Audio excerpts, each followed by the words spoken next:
flocking back from the southland. His friends, the jays, were raucous and jaunty again, bullying and bluffing in the warmth of sunshine. The black glint of crows' wings flashed across the opens. The woodsappers and pewees and big-eyed moose birds were aflutter with the excitement of home planning. Partridges were feasting on the swelling poplar buds, and then, one glorious sunset, he heard the chirruping evening song of his first robin. And the next day they would reach Cragg's Ridge. Half of that last night he sat up, awake, or smoked in the glow of his fire, waiting for the dawn. With the first lifting of darkness he was traveling swiftly ahead of Peter, and the morning was only half gone when he saw far ahead of him the great ridge which shut out Indian Tom's swamp, and Nada's plain, and Cragg's Ridge beyond it. It was noon when he stood at the crest of this. He was breathing hard, for to reach this last precious height from which he might look upon the country of Nada's home he had half run up its rock-strewn side. There, with his lungs gasping for air, his eager eyes shot over the country below him, and for a moment the significance of the thing which he saw did not strike him. And then, in another instant, it seemed that his heart choked up, like a fist suddenly tightened, and stopped its beating. Reaching away from him, miles upon miles of it, east, west, and south, was a dead and char-stricken world. Up to the foot of the ridge itself had come the devastation of flame, and where it had swept, months ago, there was now no sign of the glorious spring that lay behind him. He looked for Indian Tom's swamp, and where it had been there was no longer a swamp, but a stricken chaos of 10,000 black stubs, the shriven corpses of the spruce and cedar and jackpines out of which the wolves had howled at night. He looked for the timber on Sucker Creek, where the little old missioner's cabin lay, and where he had dreamed that Nada would be waiting for him. And he saw no timber there, but only the littleness and emptiness of a blackened world. And then he looked to Cragg's Ridge, and along the bald crest of it, naked as death, he saw blackened stubs pointing skyward, painting desolation against the blue of the heaven beyond. A cry came from him, a cry of fear and of horror, for he was looking upon the fulfillment of Yellow Bird's prediction. He seemed to hear, whispering softly in his ears, the low, sweet voice of the sorceress, as on the night when she had told him that if he returned to Cragg's Ridge he would find a world that had turned black with ruin, and that it would not be there he would ever find Nada. After that one sobbing cry he tore like a madman down into the valley, traveling swiftly through the muck of fire and underfoot tangle, with Peter fighting behind him. Half an hour later he stood where the missioner's cabin had been, and he found only a ruin of ash and logs burned down to the earth. Where the trail had run, there was no longer a trail. A blight, grim and sickening, lay upon the earth that had been paradise. Peter heard the choking sound in his master's throat and chest. He, too, sensed the black shadow of tragedy, and cautiously he sniffed the air, knowing that at last they were home. And yet it was not home. Instinctively he had faced Cragg's Ridge, and Jolly Roger, seeing the dog's stiffened body pointing toward the break beyond which lay Nada's old home, felt a thrill of hope leap up within him. Possibly the farther plain had escaped the scourge of fire. If so, Nada would be there, and the missioner. He started for the break, a mile away. As he came nearer to it, his hope grew less, for he could see where the flame had swept in an inundating sea along Cragg's Ridge.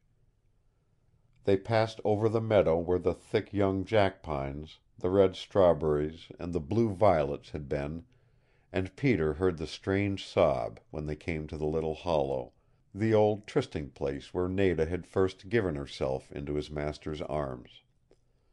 And there it was that Peter forgot master and caution and sped swiftly ahead to the break that cut the ridge in twain. When Jolly Roger came to that break and ran through it, he was staggering from the mad effort he had made. And then, all at once, the last of his wind came in a cry of gladness. He swayed against a rock and stood there staring wild-eyed at what was before him. The world was as black ahead of him as it was behind. But Jed Hawkins' cabin was untouched. The fire had crept up to its very door, and there it had died. He went on the remaining 100 yards, and before the closed door of Nada's old home he found Peter standing stiff-legged and strange. He opened the door, and a damp chill touched his face. The cabin was empty, and the gloom and desolation of a grave filled the place. He stepped in, a moaning whisper of the truth coming to his lips. He heard the scurrying flight of a starved wood rat, a flutter of loose papers, and then the silence of death fell about him. The door of Nada's little room was open, and he entered through it.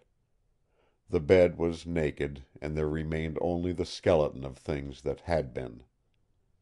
He moved now like a man numbed by a strange sickness, and Peter followed gloomily and silently in the footsteps of his master. They went outside, and a distance away Jolly Roger saw a thing rising up out of the char of fire, ugly and foreboding, like the evil spirit of desolation itself. It was a rude cross, made of saplings, up which the flames had licked their way, searing it grim and black. His hands clenched slowly, for he knew that under the cross lay the body of Jed Hawkins, the fiend who had destroyed his world. After that he re-entered the cabin and went into Nada's room, closing the door behind him, and for many minutes thereafter Peter remained outside guarding the outer door and hearing no sound or movement from within. When Jolly Roger came out, his face was set and white, and he looked where the thick forest had stood on that stormy night when he ran down the trail toward Mooney's cabin. There was no forest now.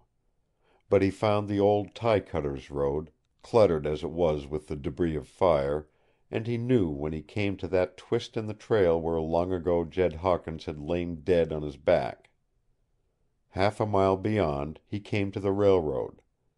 Here it was that the fire had burned hottest, for as far as his vision went he could see no sign of life, or of forest green alight in the waning sun.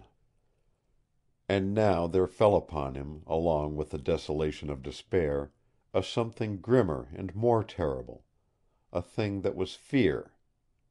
About him everywhere reached this graveyard of death, leaving no spot untouched. Was it possible that Nada and the missioner had not escaped its fury?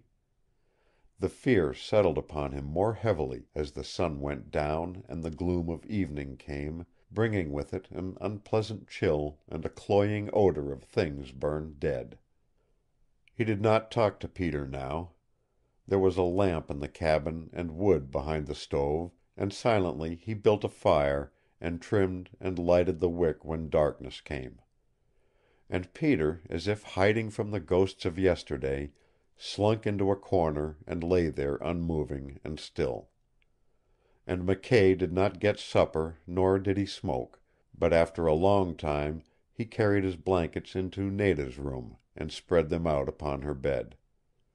Then he put out the light and quietly laid himself down where, through the night of many a month and year, Nada had slept in the moon-glow. The moon was there tonight. The faint glow of it rose in the east, and swiftly it climbed over the ragged shoulder of Cragg's Ridge, flooding the blackened world with light, and filling the room with a soft and golden radiance. It was a moon undimmed, full and round and yellow, and it seemed to smile in through the window as if some living spirit in it had not yet missed Nada, and was embracing her in its glory. And now it came upon Jolly Roger why she had loved it even more than she had loved the sun, for through the little